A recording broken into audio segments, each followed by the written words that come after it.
Hello.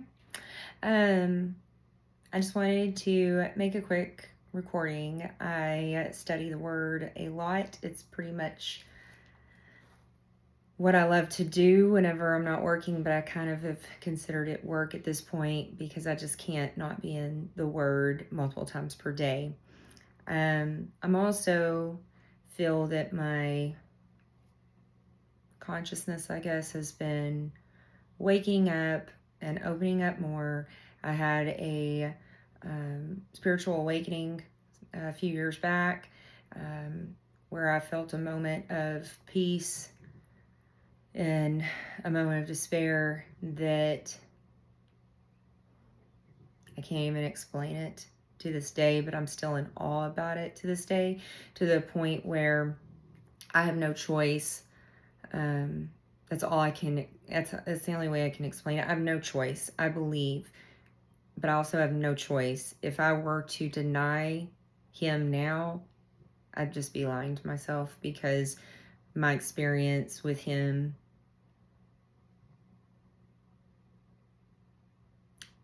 is unexplainable. But it was definitely a real experience. And so for anybody out there who's questioning it, just know. So something I've been doing is really eliminating things that the world has told me. Not conspiracy theorying here. I'm just trying to go off the word, okay? The more I go off the word, the less I watch the news, the more wisdom I feel. And the more open my mind is to questioning things that I never questioned before. We take everything as truth. Why would somebody lie to us about something like that? So we just take it as truth. And I look back on so many things that I'm like, I don't think that was necessarily all true. But we can always get into that later. Right now, my this recording is going to be on just kind of almost the beginning. It is at the beginning of the Bible, but I'm going to read you Proverbs 8:23 to the end. Forgive me, I will mispronounce words. I'm hick. So there's that. Okay, but just listen. This is talking about wisdom. I was set up from everlasting, from the beginning, or ever the earth was. When there were no depths, I was brought forth. When there were no fountains abounding with water, before the mountains were settled, before the hills was I brought forth. While as yet he had not made the earth, nor the fields, nor the highest part of the dust of the world. When he prepared the heavens, I was there. When he set a compass upon the face of the depth. When he established the clouds above. When he strengthened the fountains of the deep. When he gave to the sea his decree, that the waters should not pass his commandment. When he appointed the foundations of the earth. Then I was by him, as one brought up with him, and I was daily his delight, rejoicing always before him, rejoicing in the habitable part of his earth. And my delights were with the sons of men. Now, therefore, hearken unto me, O ye children, for blessed are they that keep my ways. Hear instruction and be wise, and refuse it not. Blessed is the man that heareth me, watching daily at my gates, waiting at the post of my doors. For whoso findeth me findeth life, and shall obtain favor of the Lord. But he that sinneth against me wrongeth his own soul. All they that hate me love death. So this is talking about wisdom, but I wanted to read it too because it talks about the deep. And let's read his word as if we've never heard anything from the world, never heard anything about our earth, Let's go off exactly what our Father says through His Word. Okay? Let's do it. Genesis chapter 1, verse 1. In the beginning, God created the heavens and the earth. The earth was without form and void, and darkness was on the face of the deep. And the Spirit of God was hovering over the face of the waters. Then God said, "Let there be light." And there was light. And God saw the light, that it was good. And God divided the light from the darkness. God called the light day, and the darkness He called night. So the evening and the morning were the first day. Then God said, "Let there be a firmament in the midst of the waters, and let it divide the waters from the waters." Thus God made the firmament and divided the waters which were under the firmament from the waters which were above the firmament. And it was so. And God called the firmament heaven. So the evening and the morning were the second day. Let's draw that out. What do you think of when you think of the deep? The deep of something. The deep of a cup of water. Would it be like the bottom? Okay, so we're just going to draw a line. Here we go. We've got the deep. Also, what are we, told? I've never been 5,000 feet deep into our oceans, but I'm sure, and again, we've been told this by the world, but I do believe that if you're that far deep, it's going to be darkness, right? If you're that deep in water, no lights getting through, it's darkness. So we're being told that His Spirit was upon the face of the deep, and it was pure darkness. And then He said, "Let there be light." The light was good. Okay? So right now, we've got the deep. Says, this is all water. All water. Water, water, water. But what did He say? He made a firmament to protect us from the waters above. So He made a firmament to separate the waters from above from the waters from below. So let's make a firmament. We'll make, it doesn't say what shape it is, but we'll just go ahead and curve it. Okay, so now where would waters be? We're going to have waters above, and then we're going to have waters below. Okay, so now we've still got waters, but we got a firmament protecting all in here from all of the depths of the waters above, right? Okay, so then God said, "Let the waters under the heavens be gathered together into one place. Let the dry land appear." Did y'all catch that? He said, "Let the waters be gathered into one place and let the dry land appear." He didn't say when He created that land. It says He gathered the waters and He let the dry land appear. So the dry land was there. Is what it sounds like to me. So let's gather some waters. We're going to gather some waters over here. And we're going to let some dry land appear. Got some dry land there. We'll say we got some dry land over here too, okay? So now we've got waters and waters. We've got some dry land. And we've got, what is He going to say next? He says, "And it was so. And God called the dry land earth.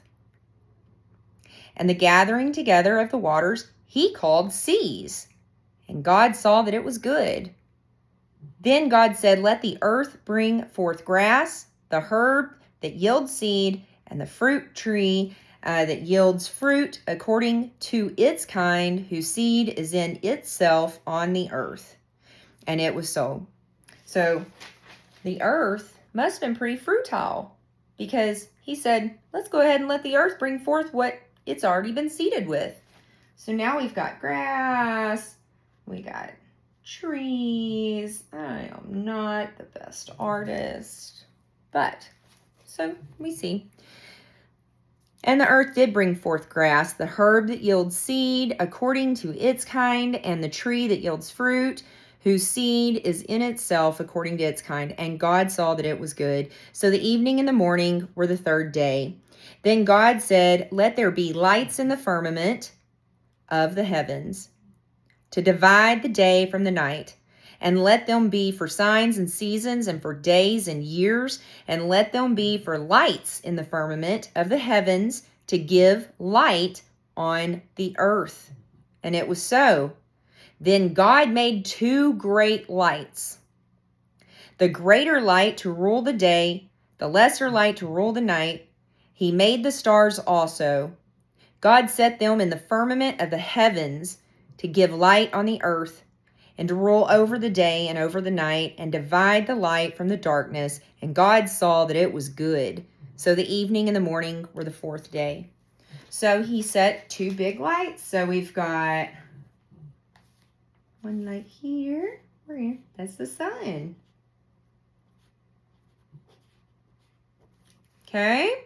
And we've got the moon. It's a little bit smaller. Okay.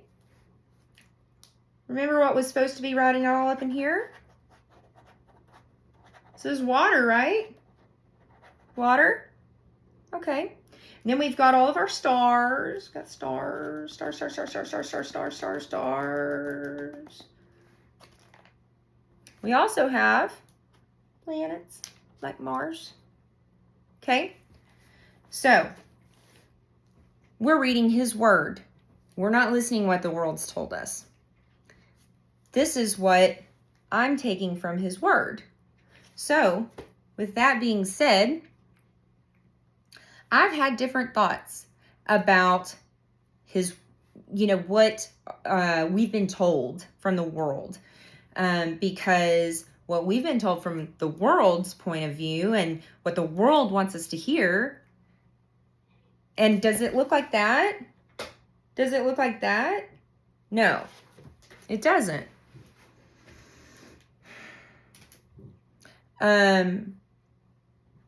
The earth very likely is probably pretty old. Our Father definitely made it. But if we're upon the face of the deep, and there's waters above the firmament that he made to protect us from the waters above, I mean, you open that up, you're going to get a lot of water coming in. Mars, let's just talk about Mars. They talk about how some satellites, which I think if we've got satellites, most likely they are at the top of the floor of the firmament. I don't believe that they'll probably be through that firmament, because I just, like I said, I'm questioning things now. But if a satellite captured pyramid-looking structures and a face and this square thing on Mars, say that's correct. Say it did capture that. But then they're saying that they've got this drone on Mars. Look it up any which way you can. They have no drone footage of where those structures are on those satellites. Wonder why that is. Could it be that there's not actually a drone up on Mars? But could it be that Mars maybe was inhabited at one time?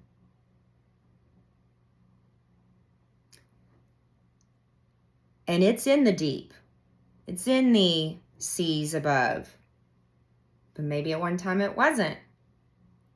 Maybe it was inhabited. And maybe it got corrupted. And flooded. And now it's covered up with a lot of sand within the face of the deep. So we see it. Satellites see it. Satellites can see that there are potential past structures there, but we can't get to them because you can't get through the firmament. But our Father specifically said that his spirit was upon the face of the deep, and he gathered the waters to let the dry land appear. So, I don't know how many times he flooded the earth. He promised Noah he'd never flood it again. I do find that sometimes if you make a promise, say you did something wrong and you say, I promise I'll never do it again. Okay? I get that. But to make a promise in that manner, if you've only done it one time, doesn't make as much sense to me as if it's been done before and Noah knew that it had been done before. So he was promising Noah, that's it. It'll never be done again. And if we are now at the bottom of the deep and potentially we're the first inhabitants of this deep, and he's made it all the way down, well, as his word says, this is it. We're the last of the last. So, get in his word, folks. Look at the times. Love each other. That's the biggest thing. Love. He'll take care of the rest. Share your testimonies of what he's done for you. Love those who aren't there yet. Our fight is with sin, not people. And you've got to get that through and understand. And he's the only one that's going to be able to help you understand that, because he helped me understand that.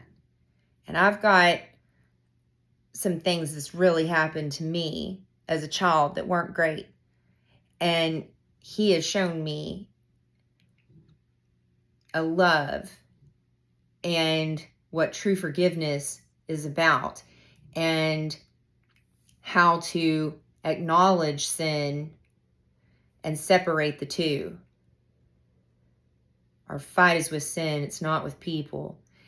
The principalities and the fallen, I believe that the higher ups that be, that when I say they in my videos,